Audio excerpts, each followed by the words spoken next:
할렐루야. 주님을 찬양합니다. 2021년 새해 첫 주일을 이렇게 함께하게 하신 하나님께 감사, 찬양과 영광을 돌려드립니다.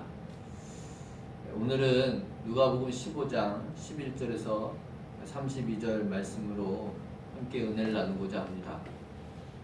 오늘 본문은 일명 탕자의 비유로 잘 알려진 그런 이야기이죠. 그런데 이 본문은 이것만 띄어서 말할 수 없고 앞에 전제된 두 비유와 더불어 15장 전체의 맥락 가운데서 살펴보아야 합니다. 그래서 어떤 주석가는 오늘 본문의 제목을 잃은 아들 비유라고 해야 한다 이렇게 말합니다. 왜냐 4절에서 7절이 잃은 양 비유, 그리고 8절에서 10절이 잃은 은전 비유로서 이 세 가지가 서로 연관되어 있기 때문인 것이죠. 어쨌든 저는 이 비유를 오늘 본문 내용에 그 자체에 더 초점을 맞추어 아버지의 사랑과 두 아들이라는 제목으로 함께 할까 합니다. 처음 이 비유가 등장하게 된 배경인 15장 1절에서 2절 말씀이 전체 세 가지 비유의 서론 역할을 하고 있습니다. 그 내용은 예수님이 세리와 죄인들을 영접하고 그들과 함께 식사하는 것에 대해 바리새인과 서기관들이 수군거리는 것에서 비롯되는 것입니다. 그들에게 있어서 현재 예수님에 대한 입장은 매우 조심스럽다 할 것이죠. 즉 의심은 여전히 있지만 무언가 예수님이 특별한 생각은 갖고 있는 것입니다. 그러하기에 예수님을 초대하여 때론 같이 식사를 하기도 하고 하지 않습니까? 그런데 그런 그들에게 있어서 예수님이 그들이 죄인으로 취급하는 그런 오늘 세리와 죄인들이라고 불려지는 이들과 함께 어울린다라는 것은 잘못 이해가 되지 않는 그런 부분이었던 것입니다. 곧 세례 요한처럼 선지자와 같은 모습으로 백성들을 가르치시며 적어도 그들 눈에는 그들이 스스로 인정하듯 의인의 대열에 있을 것이다 라고 보이는 이 예수님께서 이같이 죄인들과 함께 하고 있다라고 하는 사실이 아주 이상하게 여겨지는 것이지요. 정말 선지자라면 의인이라 믿는 그런 자신들과 어울리고 자신들만을 위해야 하지 않나 하는 생각에서 오는 의구심과 불평이 뒤섞인 그런 내용이라 할 것입니다. 사실 예수님은 전에도 이와 같은 일에 대한 비방이 담긴 그들의 이야기를 들었습니다. 그리고 대답도 했어요. 누가복음 5장 27절에서 32절 말씀이지요. 곧 레위라 하는 세리를 예수님의 제자로 부르시고 그가 베푼 잔치에 함께 하셨던 것입니다. 이것을 본 바리새인과 서기관들, 그들이 바로 오늘과 같이 비방을 했던 것이지요. 그랬더니 예수님께서 그때 뭐라고 대답하셨습니까? 누가복음 5장 31절 32절 말씀입니다. 예수께서 대답하여 이르시되 건강한 자에게는 의사가 쓸데없고 병든 자에게라야 쓸데있나니 내가 의인을 부르러 온 것이 아니요 죄인을 불러 회개시키러 왔노라. 나는 병든 죄인을 부르러 세상에 왔다는 것입니다. 그러한 죄인들을 회개시키는 일이 예수님이 이 땅에 오신 목적이라는 것이죠. 액면 그대로 받아들이면 지금 스스로 의인으로 여기는 이 바리새인과 서기관들에겐 사실상 볼 일이 없다라는 것입니다. 그런 말씀으로 하신다라는 것이죠. 그러나 여러분, 이 땅에 죄인 아닌 이가 있겠습니까? 오히려 앞에서 하나님 말씀으로 가르치고 사람들을 온전한 길로 이끌어야 할 이 바리새인과 서기관들이 사실상 그렇지 못하기 때문에 더 큰 문제가 있는 그런 죄인들이라 하겠지요. 그 선생님은 더 큰 심판에 처해야 한다라고 야고보도 말하고 있지 않습니까? 그런데 한 가지 우리가 분명히 알아야 할 것은 지금 예수님께서 영접하고 맞이하는 죄인은 회개하는 죄인의 초점이 맞추어져 있는 것입니다. 즉 주님 앞에 죄인임을 인정하고 무릎 꿇은 사람에게 초점이 맞추어져 있다는 것이죠. 예수님을 의사로 받아들일 만큼 자신에게 병이 있음을 시인하는 이들에게 우리 주님께서 함께 하신다는 것입니다. 이것을 오늘 예수님은 그야말로 비유 3종 세트로 아주 세심하게 또 자세히 설명하고 있는 것입니다. 먼저는 죄인의 가치를 말하고 있습니다. 이것은 하나님 입장에서 바라본 우리 인간의 가치다라고 할 수 있습니다.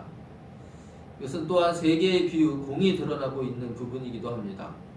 굳이 이렇게 세 가지로 같은 의미의 비유를 나열한 이유는 그만큼 이것을 아는 일이 복음에 있어서 매우 핵심적인 가치를 가지고 있기 때문인 것입니다. 곧 예수님께서는 하나님께서 죄인인 사람을 어느 정도의 가치로 받아들이시는지를 우리 스스로 깨닫게 하시려고 이같이 몇 번에 걸쳐서 아주 알아듣기 쉽도록 설명하였다는 것입니다. 이해가 되시는지요? 각 비유들을 통해서 그 가치를 직접 알아보도록 하겠습니다. 그 첫 번째 것은 이른 양의 비유라고 했죠. 4절에서 7절까지의 내용입니다. 여러분, 이스라엘은 아시는 것처럼 반유목민 생활을 하였습니다. 따라서 그들에게 있어서 이 목축업이라는 것은 아주 가장 중요한 생계 수단 가운데 하나인 것이죠. 이 일은 가장인 남성들의 주 몫이었습니다. 그래서 예수님은 지금 어쩌면 남성들을 향하여 설명하고 있는 것입니다. 너희 목자들 한번 들어보아라. 너희 중에 누가 양 100마리가 있는데 그중 하나를 잃어버렸다면 어떻게 하겠느냐? 나머지 99마리 양을 들에 두고 그 한 마리를 찾아 나서지 않겠느냐? 그렇게 찾다가 결국 어렵게 그 양을 찾게 되면 그 기쁨이 과연 어느 정도이겠느냐? 가족, 친구, 이웃들에게 다 그 이야기를 전할 것이고 또 같이 함께 즐거워하지 않겠느냐 하는 것입니다. 물론 저는 목자가 아니지만 예수님의 이 말씀을 못 알아들을 당시 목자들은 없었을 것이라 생각합니다. 다 고개를 끄덕였을 것입니다. 목자에게 있어서 양의 존재 그리고 그것을 잃어버린다는 일은 참으로 상상하기조차 싫은 그런 일일 것입니다. 그야말로 아주 이해하기 쉽게 예수님께서 예화를 들고 계신 것이죠. 무슨 말씀인지 여러분도 이해하셨죠? 적어도 이 땅에 죄인된 인간의 가치가 이와 같은 정도의 가치다라는 것을 지금 설명하고 있는 것입니다. 예수님은 두 번에 걸쳐서 이 같은 의미를 또 설명하는 것이지요. 이 두 번째는 바로 어떤 여자에게 생긴 일입니다. 이번에 목자인 가장에 반하여 안주인인 마치 주부들에게 하는 말처럼 들리는 것이죠. 우리 주님이 센스가 있죠. 이 드라크마 10잎이 있었는데 그중 하나를 이 여성이 잃어버린 것입니다. 한 드라크마의 가치가 노동자 하루 품삯에 해당한다고 해요. 그러니까 지금 우리 식으로 얘기하면 뭐 어느 정도 되겠습니까? 한 10만 원에서 한 20만 원 정도 선이지 않겠습니까? 그러니까 집에서 생계를 꾸려나가는 그런 아내된 입장에서 이 돈, 이거 눈앞에서 만일 잃어버렸다면 그냥 지나칠 주부가 있을까요? 불 다 켜고는 손전등으로 비춰가면서 그야말로 온 집안을 샅샅이 뒤질 것입니다. 그리고 그것을 결국 찾게 된다면 그 기쁨은 여러분들이 더 잘 아시겠죠. 우리 예수님은 결혼도 안 하셨으면서 어떻게 이렇게 주부들의 심정을 잘 아시는지 거기에 있던 여성들까지도 다 이해할 수 있는 바로 이 같은 비유로서 한 번 더 설명하고 계신 것입니다. 이래도 이해를 못하는 사람이 있다면 하고서 펼쳐들은 부분이 바로 오늘 본문이 되겠습니다. 이제 그 관계에 있어서 더 이상의 예는 없다 할 수 있는 이 부모의 입장에서 자식을 잃어버렸을 때의 심정을 가지고 말씀하고 계신 것입니다. 오늘 이 본문의 둘째 아들 보십시오. 아버지가 돌아가시지도 않았는데 유산을 미리 달라고 하지 않습니까? 이런 불효막심한 놈이 어디 있겠습니까? 그런데 그래도 자식에게 이 부모는 한없이 주는 것이지요. 그래서 유산으로 남길 재산을 나눠줬다라는 것입니다. 그런데 이런 자식이 받은 그 재산을 잘 유지할 수 있었을까요? 결코 아닌 것이죠. 이 다른 나라까지 가서 할질 못할질 다 해가면서 허랑방탕한 생활을 하다가 그야말로 다 탕진하고 말았습니다. 어느 정도였냐면 이스라엘에서 이 돼지는 부정하다고 해서 먹지도 않는 동물이지 않습니까? 그런데 그가 다른 나라에서 이 다른 남에게 빌붙어서는 그 돼지를 치는 일을 하고 그 돼지가 먹는 쥐염 열매로 배를 채우는 그런 일까지 했을 때의 그 처지란 이 말로 다 할 수 없는 그런 형편인 것이죠. 이런 아들이었으니 뭐 차라리 안 보는 것이 낫지 않겠습니까? 그가 뒤늦게 정신 차리고 아버지께로 돌아왔을 때 그 몰골은 말로 다 할 수 없었을 것입니다. 그러나 그럼에도 불구하고 자식의 마음과 부모의 마음은 다른 것이지요. 잃어버린 아들, 어디서 뭘 하는지 전혀 소식도 없던 아들이 그런 몰골로 돌아왔을 때에 맞이하는 그 부모의 심정이라는 것은 말로 다 못할 지경이었다라는 것입니다. 어느 부모가 그 자식을 향해 달려가지 않았겠느냐라는 것입니다. 당장 더러운 옷 다 새 옷으로 갈아입히고 하지 않겠느냐라는 것이죠. 오늘 본문에서는 가락지까지 끼워주었다라고 했는데 이것은 다시금 그를 아들로 맞이하였다라는 의미인 것입니다. 그렇지요. 누가 거지처럼 돌아왔다고 자기 아들을 어리석은 이 탕자가 말하듯이 아들 아닌 것처럼 그렇게 대할 수 있겠느냐라는 것입니다.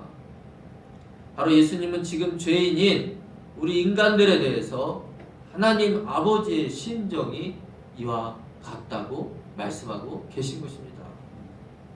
목자에게 있어서 잃어버린 양 같은, 주부에게 있어서 잃어버린 싼짓돈 같은, 아버지에게 있어서는 잃어버린 아들을 찾는 그런 심정이라는 것입니다. 이 심정이 이렇게 죄인인 우리를 바라보시는 하나님 아버지의 자비하신 긍휼의 모습이라는 것입니다. 32절에 예수님은 비유 가운데 하나님 심정을 잘 표현하고 있습니다. 이 내 동생은 죽었다가 살아났으며 내가 잃었다가 얻었기로. 이 얼마나 간절함이 담긴 표현입니까? 이 사랑 때문에 하나님은 예수님을 이 땅에 보내셨고 그러한 뜻을 우리에게 복음으로 전하신 것입니다. 이것이 바로 지금 예수님이 세리와 죄인들과 함께하는 이유라는 것입니다. 아멘이십니까? 그런데 문제는 왜 세리들과 죄인들만 주님과 함께 하는 것이냐는 말이지요. 왜 바리새인과 서기관은 따로 떨어져서는 오히려 이 일을 비방하고 있는 것이냐 말입니다.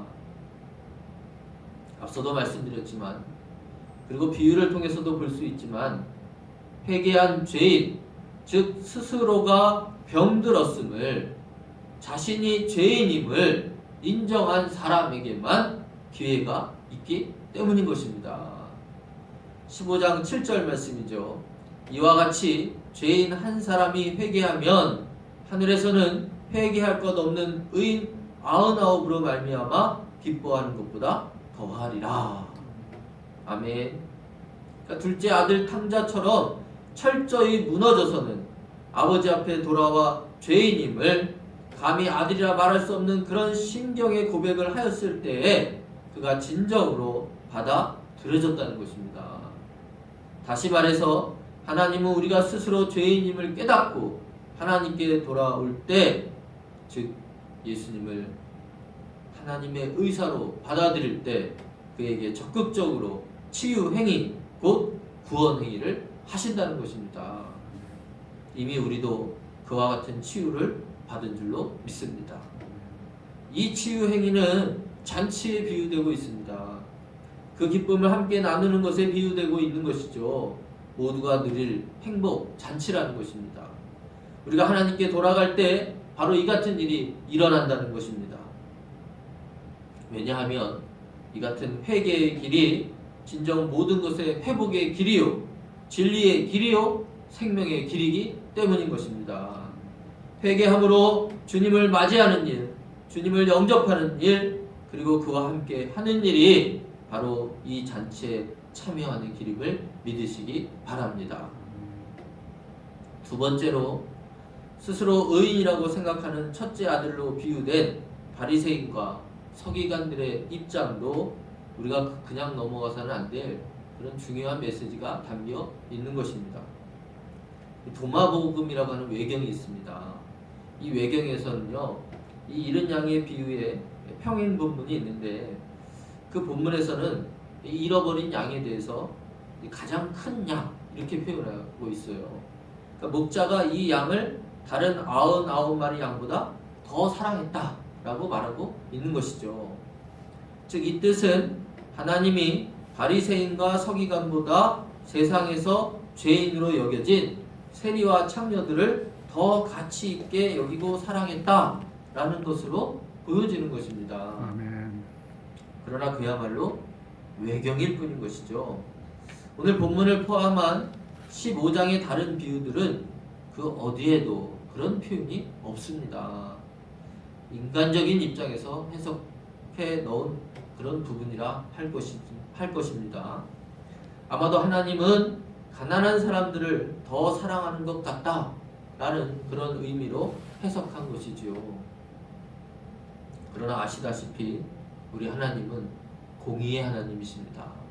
공평하신 하나님이십니다. 가난하고 이 땅에서 죄인 취급받는 이들을 더 안타까워하시는 것은 사실이지만, 그렇다고 그들만을 더 사랑하시는 것은 물론 아니라는 것입니다. 그랬다면 예수님도 이 백부장 같은 인물들은 사귀지도 않았을 것이고, 바리새인에게 초대받았다고 해서 가는 일도 없었을 것입니다. 안 그렇겠습니까, 여러분? 오늘 본문에서도 그저 잃은 양에 비유되고, 또 드라크마도 10개 중에 1개에 지나지 않으며, 두 아들의 비유에 있어서는 오히려 장자로 분류되는 큰 아들이 바리새인과 서기관에 비유되고 있으니 이 도마복음서의 해석은 분명 잘못된 것입니다. 그래서 외경이라고 하는 것이겠죠. 제가 늘 말씀드리는 것 가운데 하나인데, 우리 속담에 10손가락 깨물어 안 아픈 손가락 없다고 하지요. 그렇습니다. 깨물면 다 아픈 사랑스러운 자식들인 것입니다. 그런데 지금 상처가 나 있는 손가락이 있어요. 그러면 어떻게 합니까? 다른 손가락 제쳐두고 그 손가락에 정성을 들이지 않겠습니까? 씻겨주고 약 발라주고 밴드 붙여주고. 왜 그렇게 합니까? 그 손가락이 아프니까요. 그렇죠? 그런데 다른 건강한 손가락들이 아니 쟤만 저렇게 싸매주고 아껴주고 하네 하면서 이를 부러워한다면 되겠느냐라는 거예요. 쟤만 더 사랑하는 것 아니냐 하는 오해를 해서야 되겠느냐라는 것입니다. 직접적으로 생각해봐도 그렇죠. 아무리 잘못됐다고 해도 자기 동생이기도 한데, 거지같이 해서 돌아온 동생을 아버지께서 씻겨주고 옷 입혀주고 잔치 좀 베풀었다고, 그렇다고 그것을 시기해서야 되겠느냐라는 것입니다. 그런데 지금 너희 바리새인과 서기관들이 바로 이 큰아들처럼 시기하고 또 불평하고 있음을 예수님은 말씀하고 있는 것이죠. 봐라, 이게 너희들 모습이다 라는 것입니다. 아버지하고 형하고의 입장이 이렇게 다를 수 있느냐라는 것입니다. 더욱이 아버지 하나님 곁에서 율법과 부와 권세와 명예를 모두 누렸던 그런 바리새인과 서기관들이 지금 예수님과 함께하고 있는 세리들과 죄인들을 시기하고 또 그런 예수님을 비방하는 것은 이치에 맞지 않는 일이라는 것이죠. 비유해서 그러지요. 31절입니다. 아버지가 이르되 예 너는 항상 나와 함께 있으니 내 것이 다 내 것이지 않느냐 하는 것입니다. 참 그렇지요. 이상하게 가까이 있으면서 대접받은 것들은 생각이 잘 안 나요. 그리고 지금 내가 가지고 있는 것, 누리고 있는 것들에 대해서도 잘 보지를 못해요. 만족을 못한다고 해야 하나요? 그리고 괜시리 나보다 없는 사람인데도 그가 뭐라도 새로 가질라 치면 그게 샘나고 욕심나죠. 마치 아합과 이세벨이 포도원 공장 주의 것을 탈취한 것처럼 말입니다. 이 도둑놈 싶어죠, 한마디로. 그래서 우리 속담에 남의 떡이 더 커 보인다 뭐 이런 말도 있는 것 같아요. 참 못된 악입니다. 원죄인 거예요. 아니 사촌이 땅을 사면 축하해 줄 일이지 않습니까? 근데 왜 배가 아프냔 말입니다. 아니 내게 뭐 해를 끼쳤습니까? 남도 아니고 내 친척이 잘 되는데 배가 아프다니 이 참 고약한 성질인 것이죠. 제가 시골 마을에 있지 않았습니까? 시골 마을에서도요 누가 새로 이사를 올라치면 그거 좋은 거 아닙니까? 마을이 좀 번성하는 것이고. 근데 누가 우리 마을을 마치 침범하는 양 아주 그냥 배척하는 그런 일들이 벌어지는 것을 제가 종종 보았습니다. 여러분, 교회는 다릅니까? 교회조차도 이런 죄성이 가시지 않은 인간적 냄새가 날 때가 있습니다. 사랑을 외치며 평화를 부르짖는 신자들이 더 배척하고 더 기득권 행사를 하려고 하는 것이죠. 성도 여러분, 누구에게라도 조금이라도 그런 마음이 있었다면 그야말로 복음을 전하는 데 있어서 교회 부흥에 있어서 스스로가 방해자가 되고 있었음을 깨달아야 할 줄로 믿습니다. 아닌 게 아니라 우리 사회 전반에서 이 기득권이라고 하는 것에 대한 문제는 어디에나 널리 퍼져 있다는 것입니다. 정말 죄악으로 물들은 세상이라고밖에 말할 수 없는 것이죠. 주님이 주신 마음, 아버지의 마음, 그 긍휼심을 갖지 않으면 우리도 교회 안에서도 이 같은 죄악이 언제든 저질러질 수 있음을 우리는 반드시 기억해야 할 것입니다. 먼저 된 자 나중 되고 나중 된 자 먼저 된다 했습니다. 이 말씀을 깊게 새길 수 있기를 바랍니다. 이것은 바리새인과 서기관 이스라엘 선민에게만 해당되는 얘기가 아니고 우리 모두에게도 똑같이 적용되는 진리인 것입니다. 먼저 됐다고 자랑할 것이 아니라 늘 낮은 마음으로 그리고 아버지의 마음으로 나 자신을 그리고 우리의 형제된 이웃을 볼 수 있기를 바랍니다. 사랑하는 성도 여러분, 오늘은 2020년 새해를 맞이하는 신년주일 예배를 드리고 있습니다. 오늘 하나님 아버지께서 우리를 어떤 가치로 바라보시고 우리를 어떤 심정으로 받아들이셨는지를 다시금 잘 아셨으리라 믿습니다. 아멘. 그 크신 사랑과 은혜를 잊지 마시기를 바랍니다. 아멘. 또한 내가 주님 앞에 어떻게 돌아왔는지도 다시금 깊이 새기셨을 줄로 믿습니다. 아멘. 그리고 한 가지 더 주목할 것은 이제 어찌 보면 믿지 않는 사람들 앞에 우리는 믿는 사람들로서 오늘 바리새인과 서기관의 입장에 서 있다 할 것입니다. 그들 앞에 우리가 먼저 서 있는 자라는 것입니다. 그러니 주님으로 인해 의인이 되었다고 어리석게도 바리새인과 서기관들처럼 다시 교만함에 빠져서는 안 될 것입니다. 아멘. 이 시기하고 질투하는 모습이 얼마나 어리석어 보이십니까, 여러분? 결코 그 전철을 밟지 않기 위해서라도 오늘 말씀을 더욱 분명히 새기시고 더 낮아짐으로 그렇게 새해에도 주님의 마음으로, 주님을 사랑하는 그 마음으로 내 이웃을 내 몸과 같이 사랑하는 그런 저와 여러분이 되시기를 주님의 이름으로 축원합니다. 아멘. 아멘. 기도하겠습니다. 고마우신 주님, 감사를 드립니다. 참으로 어렵고 힘들었던 2020년을 이렇게 넘어왔습니다. 허락하신 또 새해를 바라보며 아버지 하나님, 우리가 어떤 각오로, 어떤 마음으로, 어떤 믿음으로 다시금 주님 앞에 서야 할지 이 시간 깊이 새기는 그런 시간이 된 줄로 믿습니다.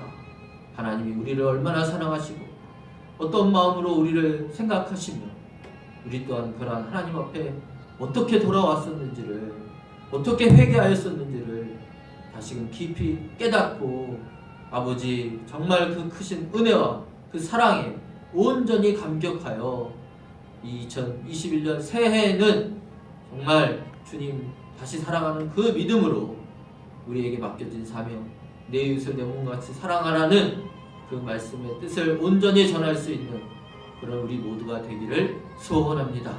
주님 함께 하셔서 이 모든 어려움들이 회복되어지고 다시금 한 걸음 더 주님 앞에 나아갈 수 있는 그런 길이 열릴 수 있도록 은혜를 더하여 주시옵소서. 우리 주님이 함께하여 주실 줄로 믿습니다. 감사드리옵고 예수님 이름으로 기도드립니다. 아멘.